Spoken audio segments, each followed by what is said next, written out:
Well, okay. Hello, everyone. It's a pleasure to be here with all the Korean people. Thanks to my hipra colleagues for organizing such a big event. And well, I'm going to start with a little bit of experience that we have, and we have something new that it's Hipradermic 3.0. So, well, I hope you enjoy the session. We also have here Ivan, which is an expert in PRRS. So well, the main purpose of today's meeting is just to help you, give you the tools to try to solve your PRRS problem in your farms. Okay, so let's go. Well, this is our product, okay, Unistrain. Well, it's a European strain, VP046 bis, with a solvent that is PBS. Registered for sow, gilts and piglets, and we can use by intramuscular as most of vaccines, but we have also the option to do it intradermal with Hipradermic 3.0 now. That is a very nice device, new device developed with the new things and the new purpose that people in the field tell us that they would like to improve. So I think we now have a really good and better device. Okay, and then other important things that we have in Unistrain that we can find here. It's especially very important in our case, in your case, that it's the heterologous protection that Unistrain is able to produce, not only against PRRS virus 1, also we have a lot of trials and proof that tell us that Unistrain PRRS is also a very good option against PRRS virus 2. Then another important point is about safety. We need to say that all vaccines are safe because they are all registered and pass all the tests. But we could say that we have some points that are really good or better when we want to use a live vaccine in a farm. So after vaccination, we don't expect adverse reactions in sows. We don't expect abortions or in piglets. We don't have evidence of return of the virulence after more than 10 years using our vaccine. And the excretion period, in the case of sows, it's just 9 days. And in the case of piglets, is 29 days.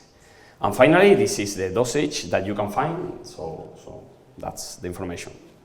Okay, so well, why this strain? Well, after a lot of years doing trials with potential PRRS vaccine and strains, we really think that this strain Unistrain, is a very immunogenic strain, which is really good for a live vaccine.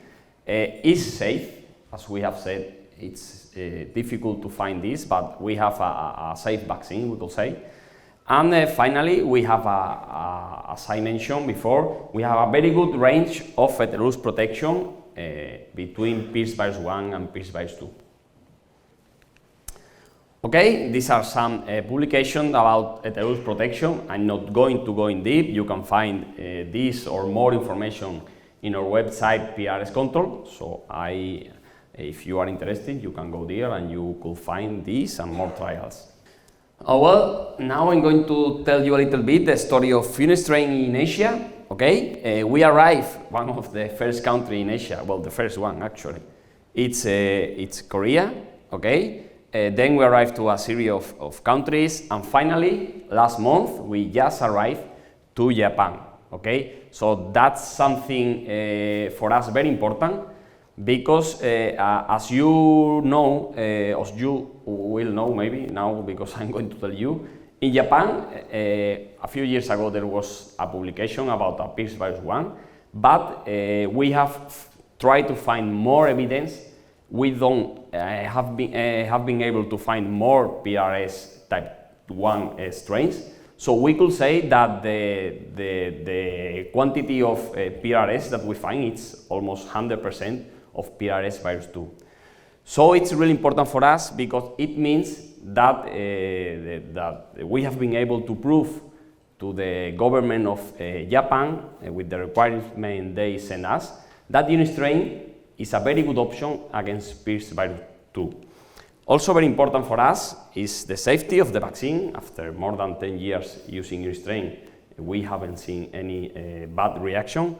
Well, the main message here is, I will show you now the trials that we did to prove this, is that we are the first European vaccine to be registered in Japan. So it means that that Unistrain really works against PRRS virus 2 strains. Okay, so well, these are some of the requirements that the government of Japanese ask us. Okay, and especially this, for me, this is really important because this will be like the main points to select a vaccine. Okay, just an old thinking that PRRS virus 1, you need to use PRRS virus 1 strain vaccine. I will say that for selecting a vaccine, you need to try to find a vaccine and a strain with very good immunological properties. Okay, so for example, in the case of neutralizing antibodies, we have been able to demonstrate that Unistrain is able to produce neutralizing antibodies against PRRS virus 2 in Japan. But this is not the best way, I will say, because we know that neutralizing antibodies are very specific of each strain. So for me, also even more important than neutralizing antibodies will be the cellular immune response. And we have been able to prove also under laboratory conditions that Unistrain is able to produce a very good level of cellular immune response against almost all the type 2 strains that we did in this trial. This will be publishing in APBS next August. So, well, as soon as this will be in the Congress, you will be able to check this information. Okay, and well, at the end of the day, what is more interesting for you, I think it's the field trials, because it was what you see in the farm. At the end of the day, you need to know if the vaccine is working or not. Okay, so well, we are working together with Ivan in the publication of these field trials, where we prove that Unistrain was able to produce also a very good protection against strains in the field of Japan PRRS virus 2 strains. And well, we are waiting for approval, maybe next month, maybe in 2 months, but very soon we will have this information. Okay, so well, let's go with, for us, a key point in the use of Unistrain is that we can use Unistrain with a needle-free intradermal device. Okay, so well, these are 5 positive topics when we use intradermal vaccine needle-free device. So let me go for the first one. It's very obvious. We don't use needles, so we avoid the use of needles, so we could say that this vaccine is eco-friendly. Okay, the second point, well, it's the simplicity. You have out there the trolley, you have seen the bracket, you have seen the device, you have touched the device, feel the device. And well, this is just an example in a farm of Spain, where 2 people, in this case, because maybe with the bracket we can avoid 1 person, they vaccinated. In this case, of course, we, as recommended, we change needles every liter. So we saw at the end, in the case of Hipradermic, it's not necessary to change needles to have a good internal biosecurity. So we checked that after a vaccination of 42 piglets, we reduced the time. We could reduce even more time using the tools that you have outside. Then Alex also will show you some more things that we have to use with our device. So it's convenience, it's easy to use, and well, it has a very good point that it's the internal biosecurity. Okay, so well, the third point is, of course, we use needles. We know that the rest of vaccine with needles are effective. So why do we need to use a needle-free device, an intradermal device?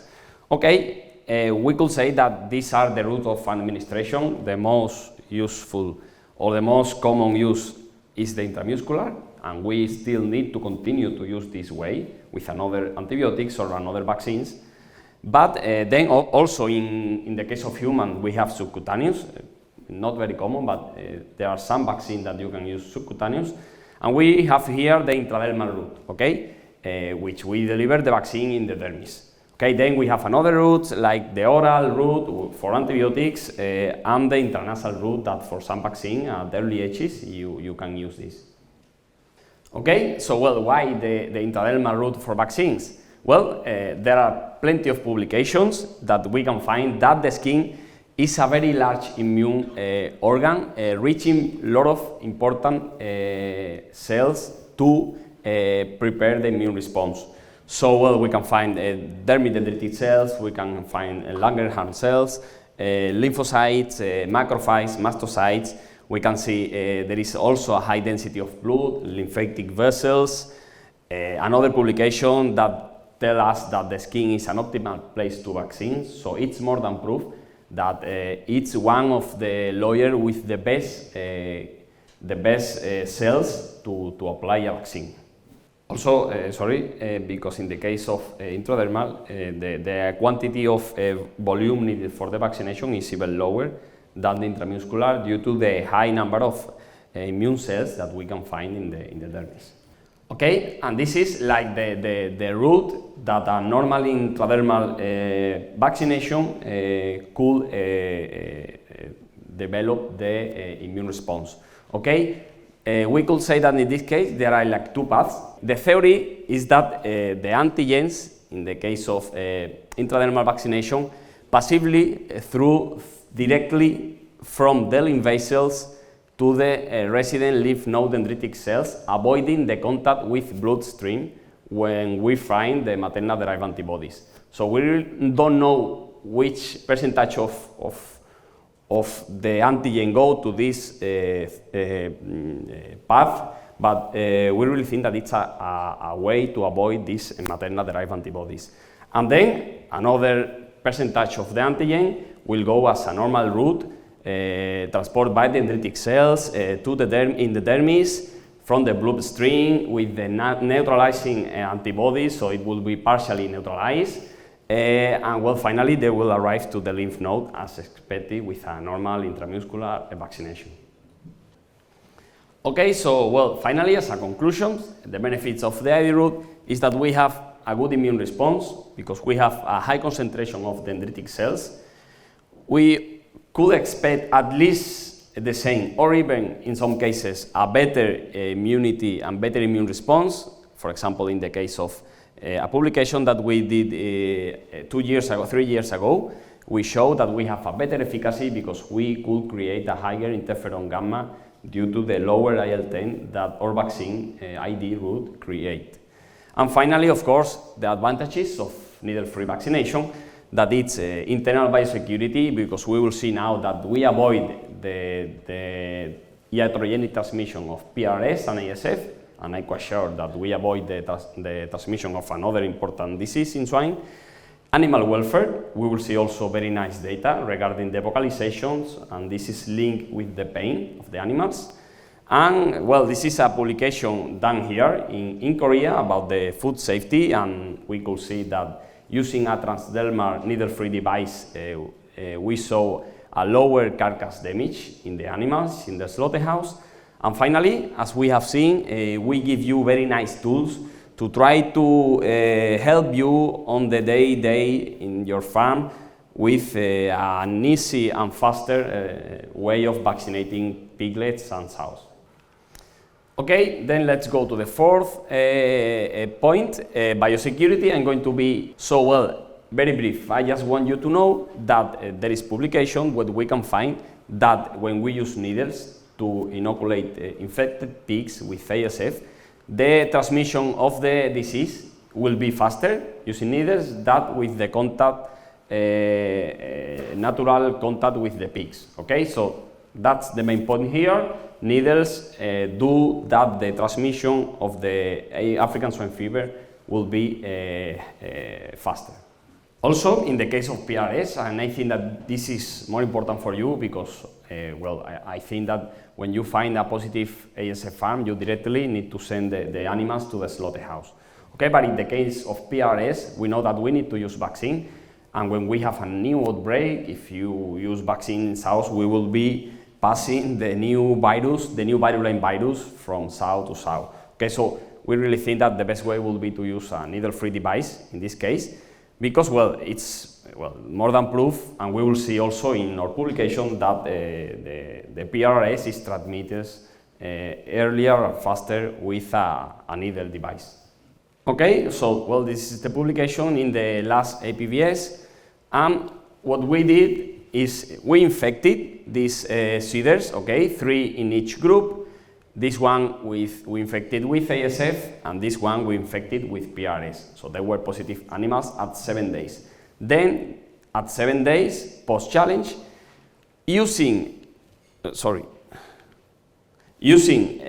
same needle or needle-free device, we inject 1 positive animal, and then we vaccinate with the same needle 2 negative animals. We repeat it 3 times in these 4 groups, okay? Okay, so going to the results, you have more information in your book. Well, we could say that after challenge, as expected, at 7 days, we found the higher PRRS and ASF titer of viremia. And then in the sentinels, just to know that 7 days post-injection, they were positive to PCR, and as we can see in the seroconversion, at 14 days they started to show positive titers to seroconversion, and of course in the needle group, and we could demonstrate and we could see that in the Hipradermic group we don't have any seroconversion or any PCR positive in these animals during the whole trial. Okay, so, well, these are the conclusions, it's the same. We saw that African swine fever and PRRS was able to be transmitted through needles, and Hipradermic, our device, avoid the African swine fever and PRRS, and I'm quite sure that we will avoid another disease also, or at least we will reduce the problems in the farm. So we have proved this, but I'm quite sure that we will avoid also another important disease, could be Streptococcus, Staphylococcus, Glacier, or another important disease in swine industry. Okay, so let's go to the last point. We did this trial in Brazil with our device, Hipradermic. In the case of this trial, we use myosphere, okay, and we put some red fecal marker in the feet of the small piglets, just weaned piglets, and 6 hours and 24 hours later, we use a fecal swab to check if they have rest of this red fecal marker in the pigs. Okay, so, well, what we saw is that when we wean piglets, the best way will be that the piglets start eating as soon as possible. So what we saw is that after using Hipradermic in the piglets, 57% of the piglets has this red fecal marker at 6 hours. So we could say that this 57% of piglets started to eat before the 6 hours. Then 24 hours later, the number was a little bit similar, but still 93% of Hipradermic piglets were eating feed. Okay, and then other important trial about welfare. We did 3 groups, a control group, intramuscular group, and intradermal group, and then we vaccinate at 28 days. Okay, and what we saw when you are going to vaccinate piglets with needle, with no needle, it doesn't care, they will vocalize, you know. But after vaccination, if they feel stress or pain, they will do like what we call high frequencies vocalization. It's like a very high vocalization that the piglet is telling you that he is suffering. Okay, so this is related with a pain episode and of course with stress. And we don't want to stress the animals at early ages because they need to start eating and they need to start to grow as fast as possible. So we saw a statistical difference in the number of high frequencies, which, as I repeat, are linked with pain episodes. Okay, so let's go to the last part very fast. An external group of vets did this trial in France. Okay, just general information of the farm. They were a 200 sow farm, far to finish, in a high swine density area. In Brittany, 5-week batch management system, and they wean piglets at 28 days. So it was a positive farm to PRRS virus 1, which were they think that they don't have too much problems, but they decided to do this stabilization protocol. Okay, this was recommended by the external group. Okay, they did an external closure of the farm during 10 weeks, so no entrance of gilts. Then vaccination program using unistrain PRRS ID. Okay, they must vaccinate twice gilts, sows, boars, and growing pigs from 10 weeks of age. And then the next piglets that were farrowing during this day, they vaccinate and revaccinate. In my opinion, it was not necessary to revaccinate, but in this case, they try to do this just to avoid the maternal interference. Okay, and then very important, because we know that the vaccination and vaccines are one tool, but for the success of a stabilization protocol, the strict internal biosecurities are key. Okay, so doesn't matter if you use vaccines and then you don't do this, okay, because it will be very difficult to stabilize. So they did a directional pig and human flow. It means that pigs were going always in the same batch that they need to be, and the humans, if they go to the nursery from the farrowing unit, they couldn't come back to the farrowing unit, or if they are in the nursery, they only can go to the fattening. If they want to come back, they need to change, to have a shower, and these kind of things. Okay, and finally, of course, they control really good the use of needles and hygiene of seeding gas, because as you will know, well, in the case of PRRS, they can use this device, but in the case of another antibiotics or vaccines, you need to be very careful with the use of needles. Okay, so well, these are the